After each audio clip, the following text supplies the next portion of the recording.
நாள்தோறும் புத்துணர்ச்சியுடனும் ஆரோக்கியத்துடனும் வாழ்வதற்கு உடற்பயிற்சி உதவுகின்றது. அந்த வகையில் உடற்பயிற்சியில் சிறந்தது யோகாசனம் என்கிறார் ஆசனா ஆண்டியப்பன் அவர்கள்.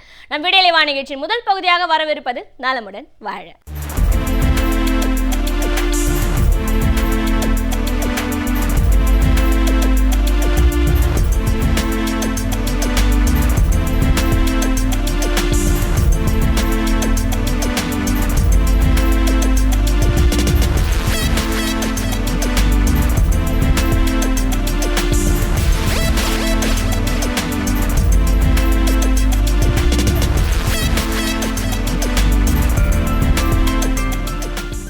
என் அருமை உலகத் தமிழ் மக்களே, தாய்மார்களே, பெரியோர்களே, சிறார்களே, என் அருமை சீடர்களே, யோக நண்பர்களே, யோக விரும்பிகளே, உங்கள் அனைவருக்கும் என் இனிய காலை வணக்கம். கலைஞர் தொலைக்காட்சி நிகழ்ச்சியில் நலமுடன் வாழ என்னும் பிரிவில் யோகாசனத்திற்கு அதிகாலை வேளையில் முதல் நிகழ்ச்சியாக நமக்கு தரப்பட்டிருக்கின்றது என்பதை நீங்கள் அறிவீர்கள். வெகுகாலமாக நடக்கிறது இந்த நிகழ்ச்சி. மக்கள் பார்க்கிறார்கள். பார்த்து பழகி தங்களுக்கு ஏற்பட்டிருக்கின்ற பல்வேறு பிரச்சனைகளை நீக்கிக் கொள்கிறார்கள். ஏன் வெகுகாலம் பார்த்து அதை பழகின்ற காரணத்தினால் தன் வீட்டில் உள்ளவர்களுக்கும் கற்றுக் கொடுத்து அவர்களுக்கு ஏற்பட்ட பிரச்சனைகளை நீக்கிக் கொள்கிறார்கள். நண்பர்களுக்கு சொல்லிக் கொடுக்கிறார்கள், அண்டை வீட்டுக்காரர்களுக்கு சொல்லிக் கொடுக்கிறார்கள். அவர்கள் யோகாசன ஆசிரியர்களாகவே மாறிவிட்டதாக தகவல்கள் வருகின்றன. மகிழ்ச்சியாக இருக்கின்றது. எல்லா நிகழ்ச்சிகளும் மனித வாழ்க்கையை மேம்படுத்தாது.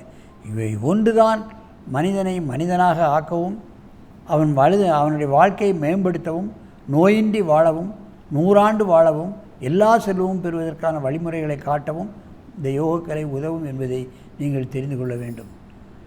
அந்த நிலையில் இன்றைக்கு வேலூர் மாவட்டம் ஆம்பூரிலிருந்து எனது சீடர் கிருஷ்ணன் யோகாசன ஆசிரியர் அஷ்டாங்க யோக பள்ளியில் பயின்ற 2 மாணவிகள் இங்கே வந்திருக்கிறார்கள். மேகவர்ஷினி 12 வயது, ஜெயஸ்ரீ 12 வயது. 2 பேரும் ஏகபாத ஆசனம் யோக நித்திரையை செய்ய போகிறார்கள். சற்று கடினமான ஆசனமும் கூட. அதோடு ஜெயஸ்ரீ மேகவர்ஷினி 12 வயது தான் ஆகிறது. இளமையிலேயே அவளுக்கு சற்று என்ன சொல்ல வேண்டும் என்று சொன்னால், மற்ற குழந்தைகள் மாதிரி மூளை வளர்ச்சி இல்லாமல் மூளை வளர்ச்சி கம்மியாகவே பிறந்திருக்கிறது. ஆனால் டாக்டர்கள் என்ன சொல்லியிருக்கிறார்கள் என்றால், அவருடைய யோகாசனத்தை பழக்குங்கள், அவருடைய நிலைமை மேம்படும், மற்ற குழந்தைகள் மாதிரியே ஆவதற்கான முயற்சிகள் வந்துவிடுவாள் என்று சொல்லி கடந்த ஓராண்டாக அவர் இந்த யோகாசன பயிற்சியை கிருஷ்ணனிடம் பயின்று இப்பொழுது அவருடைய வேலையை அவளே செய்யக்கூடியதாகவும் ஏதாவது சொன்னால் அதை செய்யக்கூடிய தன்மை உள்ளவளாகவும், ஏன் பள்ளிக்கு சென்றால் படிக்கக்கூடிய ஒரு தன்மையையும் இப்பொழுது அவர் பெற்று அவருடைய ஆக்டிவிட்டீஸ் அவருடைய நடவடிக்கைகளில் மேம்பாடு அடைந்திருப்பதாக பெற்றோர்கள் சொல்லும் பொழுது மிக மகிழ்ச்சியாக இருக்கிறது.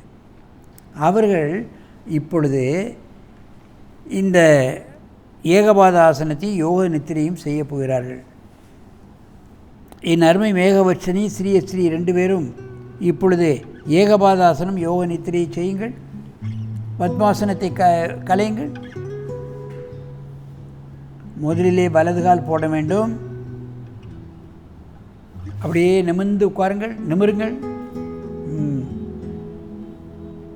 இப்பொழுது இடது காலை போட்டு செய்திருக்கிறார்கள் பாருங்கள். இது சற்று கடினமான ஆசனம். யாராவது கால் வலிக்கு என்று சொன்னால் நீ காலை தூக்கி தோளில் போட்டுக்கொள் என்று கூட சொல்வார்கள். உண்மையிலேயே அது காலை தூக்கி தோளில் போட்டால் நிச்சயமாக கால்வலி வராது, கால்வலி போய்விடும். அதற்காகத்தான் வேடிக்கையாக சொன்னது. இப்பொழுது ஆசனமாக மாறி மாணவர்கள் செய்து கொண்டிருக்கிறார்கள். ஏகபாத ஆசனம். மெதுவாக இந்த ஆசனத்தை கலையுங்கள். மெதுவாக எடுத்துக்கொள். நன்றாக மூச்சை இழுத்துக்கொள்ளுங்கள். அடுத்த காலை தூக்கி இப்போ போடுங்கள் பார்க்கலாம். அடுத்த கால்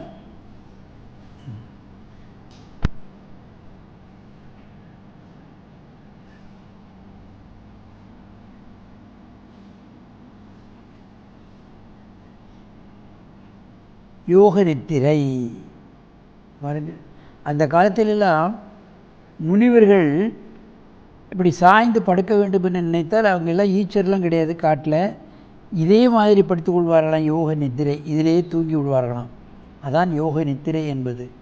எவ்வளவு நேரம் வேண்டுமானாலும் முனிவர்கள் இதே நிலையிலேயே இருந்து விடுவார்கள். மெதுவாக இந்த ஆசனத்தை கலையுங்கள் பார்க்கலாம்.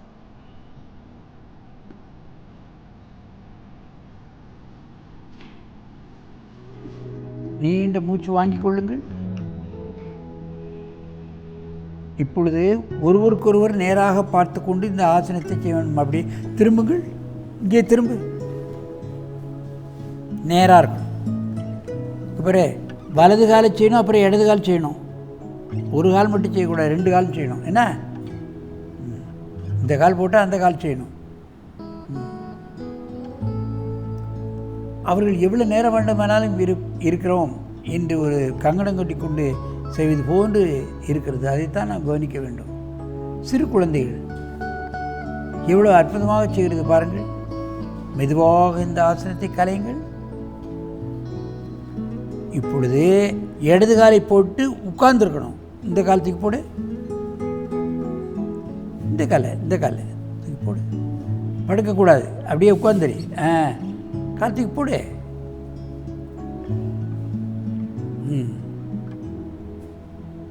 இதில் என்னென்ன வலது கால் இடது கால் தூக்கி போடுறதுல இன்னொரு பெனிஃபிட் என்னன்னு கேட்டிங்கன்னா, வலது காலை தூக்கி போட்டால் இடது நாசி நன்றாக திறந்து விடும். வலது காலை தூக்கி போட்டால் இடது காலும் இடது நாசியும், இடது காலை தூக்கி போட்டால் வலது நாசியும், 2 மூக்குத்துவாரங்களும் திறந்து விடும். 2 மூக்குத்துவாரங்கள் வழியாக மூச்சு சரியாக போகும். அதுதான் ஆசனத்தினுடைய அடிப்படை. மெதுவாக இந்த ஆசனத்தை கலையுங்கள். அப்பொழுது சுழிமுனை ஏற்பட்டு விடுகிறது. 2 மூக்குத்துவாரத்தின் வழியாக மூச்சு சமமாக போக வேண்டும். நேராக உட்கார்ந்து பத்மாசனத்தில் அமருங்கள். ஆகவே 2 மூக்குத்துவாரத்தின் வழியாக மூச்சு சரியாக போக வேண்டும். நாம் கவனிப்பதே கிடையாது, எவ்வளோ மூச்சு போகுது எவ்வளோ மூச்சு வருதுன்னே தெரியாது. சாதாரணமாக ஆரோக்கியமாக இருக்கவங்க கூட நுரையீரலை 1/3 தான் யூஸ் பண்ணுறாங்க, 3 1 பகுதி. இந்த ஆசனங்களை செய்ய செய்ய இடது நாசி வலது நாசி பெருசாகி விடுகிறது. அதிகப்படியான ஆக்சிஜனை இழுக்கக்கூடிய தன்மை அதிகமாகிறது. பிளட் பியூரிஃபிகேஷன் அதிகமாகி சுத்தரத்தம் எல்லா பகுதிகளுக்கும் போகும்போது மனிதனுக்கு நோயேன்னு வருகிறது, வரவே வராது. அதுதான் இதனுடைய தாத்பரியம். அதுதான் பிராணாயாமத்தை, இந்த ஆசனத்தையும் இந்த யோகக்கலையில் வைத்திருக்கிறார்கள்.